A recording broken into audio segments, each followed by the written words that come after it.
Hey guys, happy Sunday. It's a Sunday rest day today, baby. So we're shot today. You know, after 4 days straight of training, because I'm usually doing, 2 days on, 1 day off, 3 days on, 1 day off. So after 4 days of straight training, after my CNS really hasn't seen any weights or anything movement-wise for 2 weeks, we're feeling it today, baby. Plus, yesterday was just non-stop. Got up super early, trained with 2 meals in us. Home. No, not even home. Got up, 2 meals, workout, girl's house, go to baby shower, go home, get changed, go to dinner, go to sleep. That was yesterday. I didn't stop all day. Like, I was just driving all day and pretty much eating.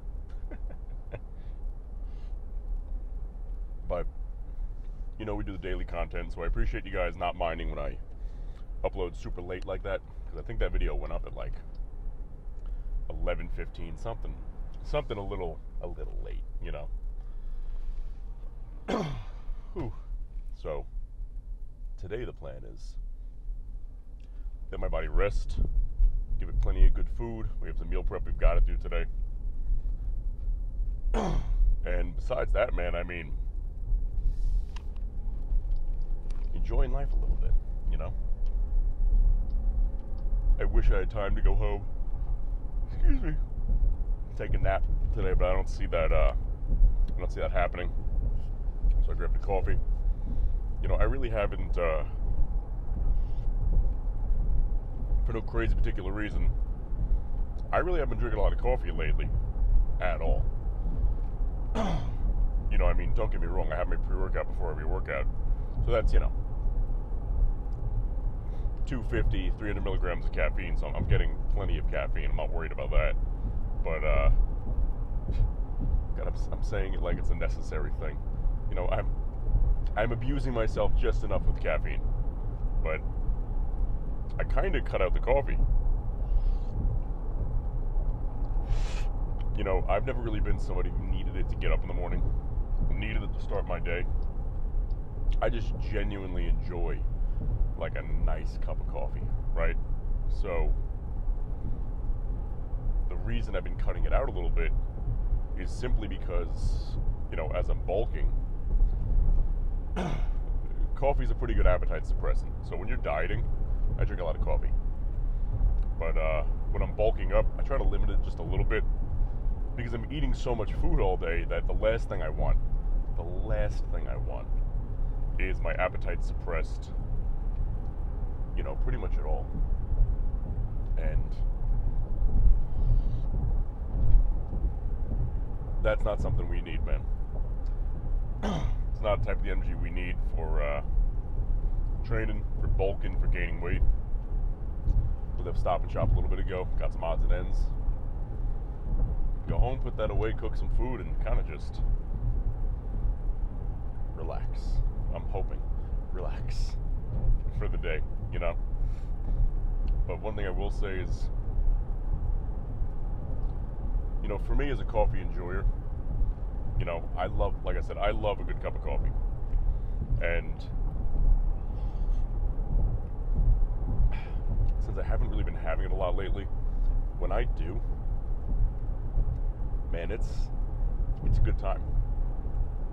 It's a good time, and I can really cherish it. Sounds wrong, because it's just a cup of coffee. But I believe it's the right word, because you need to learn to appreciate all the little things we have in life, man. From the smallest cup of coffee to the best PR you've ever hit. An old client of mine, sorry, there's a little bit of a head cold today. An old client of mine, she got back yesterday. She's doing a mission trip in Guatemala, Nicaragua, one of those places that could use some help, right? And she's a PA, so it's like a medical mission trip. Going there, taking care of everybody medicine-wise, and just trying to help out, do her thing. And it's great. I love seeing that stuff. I love seeing people help people. We need far more of that in this world. But seeing pictures of what's going on over there, and just in Jack got that bird almost walked in front of my car. That flew walked in front of it. But when you see things that are going on over there, man, you got to remember to appreciate the little things we have, like the nice cup of coffee, or the car I'm in, being able to connect with you guys around the world with more technology than it took to put the man on the moon, just on my dash, hanging out, talking about it. This is such a foreign thing to a lot of people, and it's amazing how we just take it for granted sometimes. I think the biggest thing we take for granted in like our community is our strength and what we do training wise, what we're able to do. I remember when we started working out, like when I started training, if you hit a 225 bench, like you were a king. They're like you were the king of the gym. Like you're benching 225, even if it was just one or two, it's like, dude, oh my god. But nowadays, with social media, it's unbelievably skewed. Nowadays, if you're not benching 315, and once again, I don't believe this, but it's just what social media has turned people into thinking. They're acting like if you're benching 225, that's like, yeah, good, you're supposed to. Now, where's your 315? And then if you're really an athlete, where's your 405? Where's that 405 bench of yours? Don't get me wrong, I put them both up. But, I'm a high caliber athlete. So, not that I should by any means. I don't bench anymore at all. If I went to go do a 405 bench right now, it probably wouldn't go so well, because I just don't do a flat bench after I've hurt my pec once or twice. It's just not worth it for me. I don't get a lot out of it, and for bodybuilding, it's about really what you look like, what your pecs look like. They don't care about what you bench, what you do, anything. It's about what you look like, no matter how you got there. But, you see young kids abusing copious amounts of compounds that elite level athletes wouldn't even be touching, because they're trying to rush the process. You're trying to take a marathon and treat it like a sprint, and it's not, man. It's not. You'll never stop people from, and I've gotten this mentioned to me quite a few times, people saying I should talk more about all the supplements I take and blah blah blah. But unfortunately, we live in a world, man, like my protein powders, my creatines and everything. But unfortunately, we live in a world, man, where take old school Rich Piana, right? If you were around for Rich Piana's time, you know exactly how he is. He was the realest dude in the world when it comes to talking about that stuff and everything that was going on. And man, when that worked back then. But back then, people were not nearly as hungry for instant gratification. They were willing to put in the work. Nowadays, that's simply not the case anymore. Not that people don't want to work, they don't want to work hard, but they want the results faster than the work would ever play out to be. So, I've always seen it like a out of sight, out of mind sort of deal. Where you have bodybuilders that say, I'm natural, all over their social media. And then they'll get caught with gyno on stage, and it's blatantly a blatant lie. I don't like talking about that stuff because it's nobody's business. But I believe that's a better alternative than talking about exactly what protein powders and creatines and amino acids I like to use, simply because people think that's all it is. You know, the second you mention creatine, people think, oh, it's not the 6,000 calories a day. It's not the over a decade of training intense and writing down every single workout you do. It's because I just need to buy some creatine and I'm good. Perfect. You know, God, wouldn't that be nice? But unfortunately, what ends up happening, man, is a lot of people, a lot of younger people, a lot of younger kids, they say, if I'm using creatine and I get this big over this long, if I just take twice as much, it'll happen in half the time. It's like, man, it's not how it works. It's not how it works at all. You know, it's so not how it works to the point where, and I've mentioned this before on this channel, this lifestyle, this body, this everything is something so far from being able to be bought or easily obtained that millionaires and billionaires around the world aren't in good shape. You know, they're not fat fucks, but they're not in good shape, like great wow shape, because they can't buy it. Even for them, there's no magic products on the market that we can't even afford or begin to think to afford. They just don't exist. You know, you can't change the human body like that. So if you think they would say, oh, I'll spend whatever I want on creatine and take a shot and I'm good, it's like, well, man, it so doesn't exist to the point where we don't even not know of its existence, because there's things that exist out there, I'm sure, that are incredibly good for you and keep you alive and blah blah blah, that the general population has no idea is even there. Not a clue. It's never been advertised. It's only for like elite money. But this one is so not true, because, well, look at them. You know, we're looking at these people and they're not anything special to look at. They just look like regular Joe Schmoes for the most part. Even Jeff Bezos. You know, Bezos takes a lot of creatine now. A lot of creatine. You can see it in him. But it sure as shit didn't happen overnight. You know, he's training, you know, he's eating right, because it's not just the creatine, man. It's not just the amino acids. It's not just the protein powders, the omega-3s. It's not all that stuff.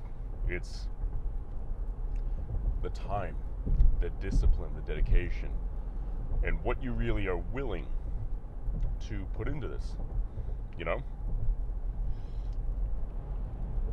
And that's a beautiful thing. That's a damn beautiful thing. Because it's the only thing on this planet that is a true standout. You know,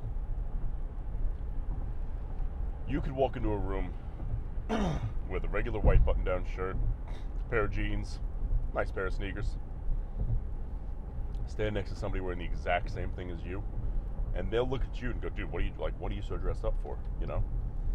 It's like, man, I'm wearing the exact same thing you are. But when you're able to wear your body like a sculpture, it's a whole different ballgame in terms of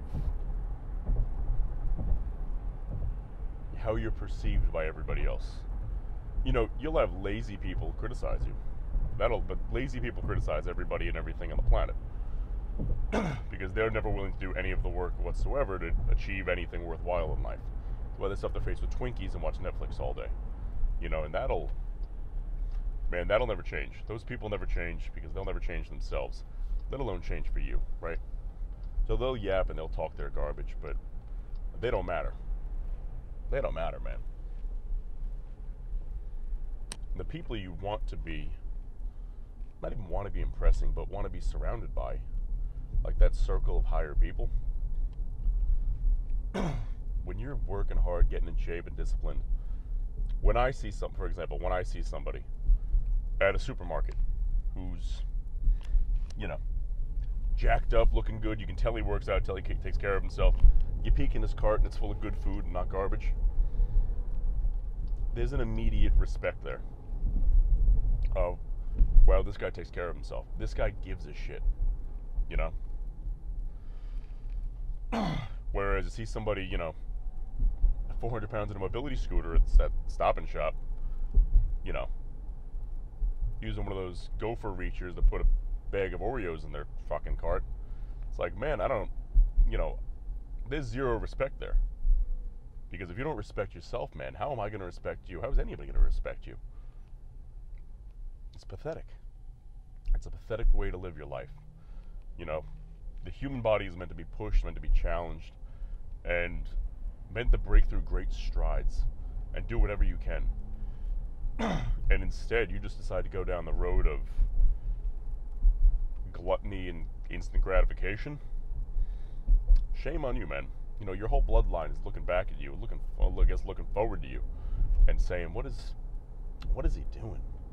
What is she doing? We had these genetics that, you know, we had to fight lions, stay alive. We had to survive the Crusades, survive the Dark Ages, survive everything.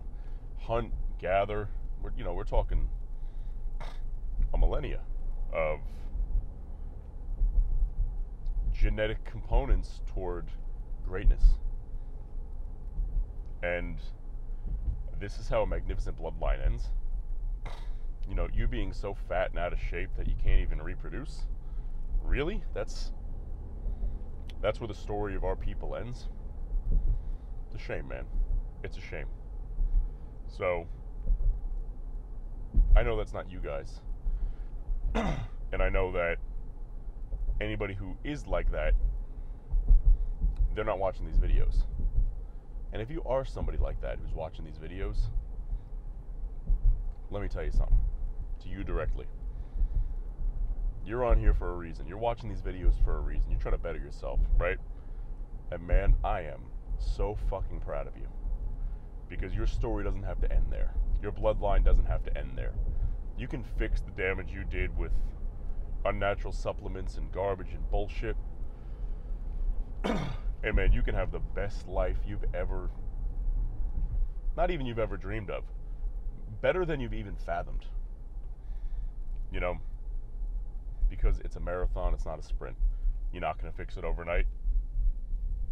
And my biggest piece of advice to anybody who's that fat, walking around that unhealthy, is, and this sounds like a crazy thing because it doesn't make sense because you haven't experienced it yet. But when you're that out of shape and that unhealthy, and you wake up one morning, you're like, I feel pretty good today. You know?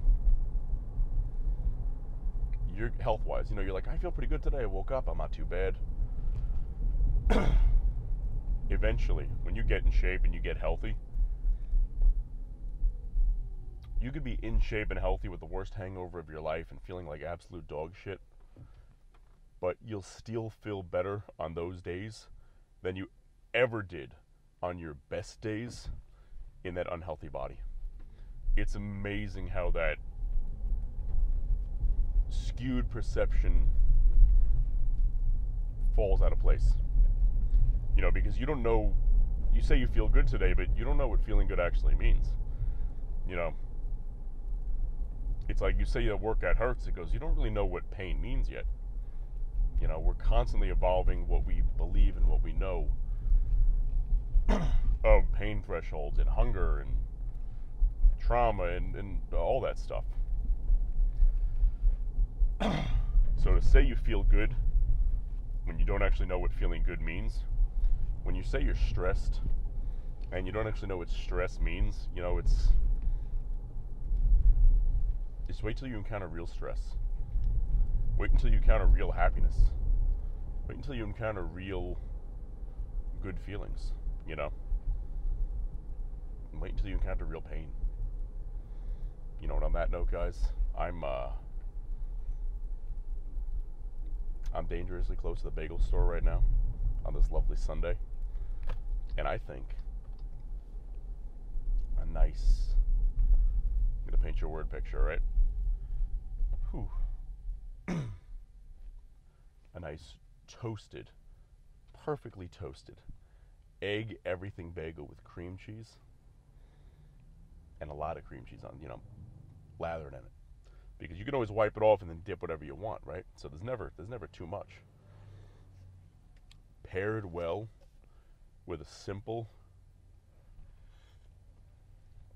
hot Americano. Well then, baby, you know how I'm about to spend the next half hour. Take care, guys. Have a great Sunday. And man, I'm looking forward to seeing you tomorrow for an awesome back day. This is going to be the first week back, where we can really, at least I believe, we can really just hammer down again. So take care, guys, and let's get after it.